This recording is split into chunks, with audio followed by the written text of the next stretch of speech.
Listening is an act of love. Thank you. You can help lift up the voices, stories, and challenges we share by making a contribution at thiswayout.org. A sincere thank you to all of you who already support This Way Out. Your support matters. I'm Emma Raquel. And I'm Marcos Nájera. With NewsWrap, a summary of some of the news in or affecting LGBTQ communities around the world for the week ending September 25th, 2021. Marriage equality came to 2 more Mexican states this week. In Querétaro, it was a surprise. The unexpected September 22nd vote was held behind closed doors with online coverage of the session cut, according to reports.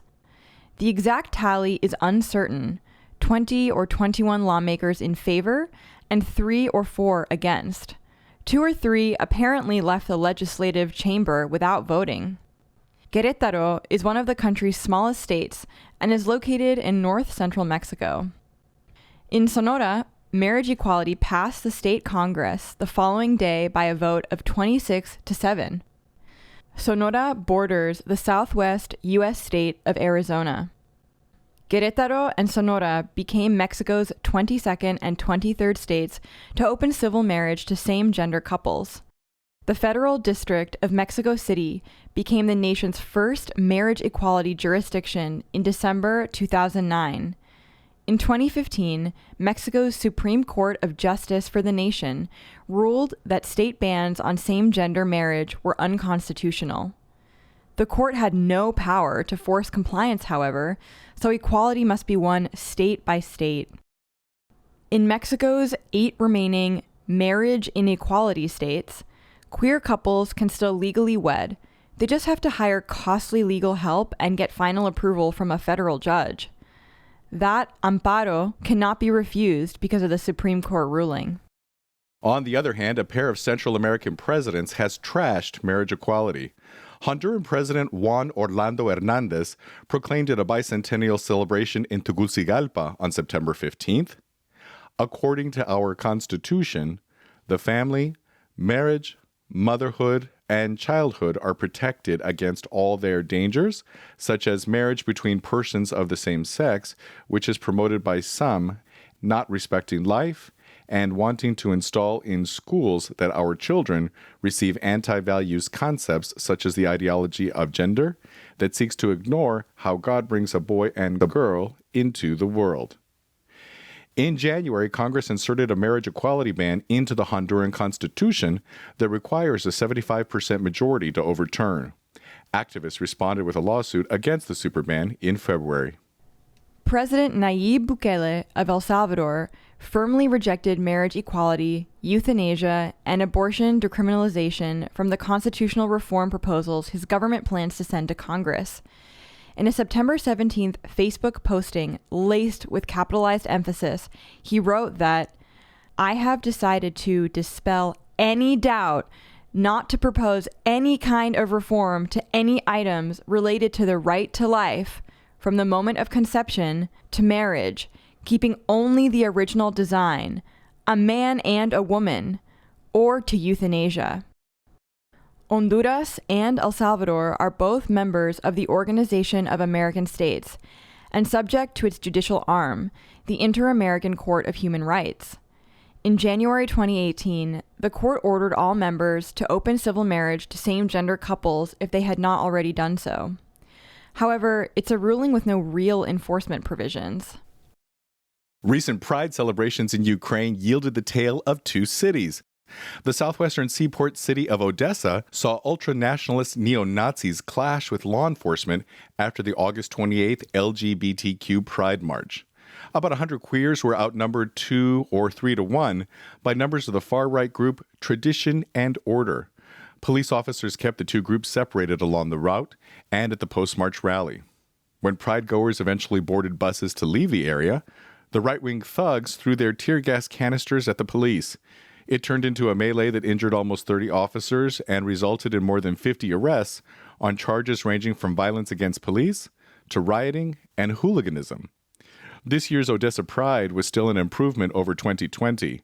Then the cops just stood by as anti-queer protesters assaulted marchers with eggs and tear gas.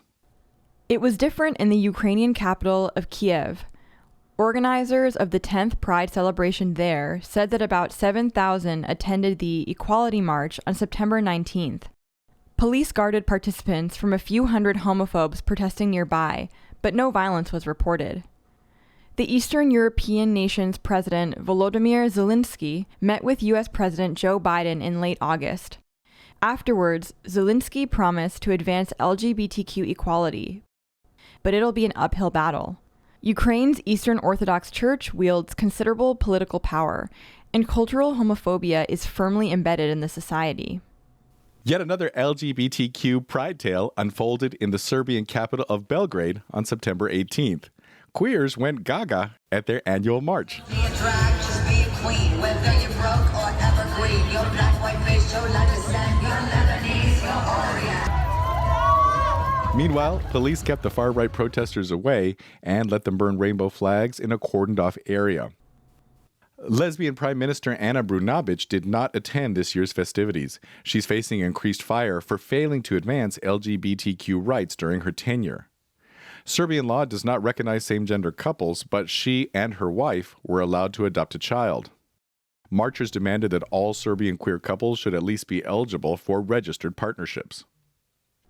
This week's meeting of the United Nations General Assembly in New York heard two presidents outline very different agendas. Brazil's President Jair Bolsonaro pushed family values and his highly selective brand of religious freedom during his remarks.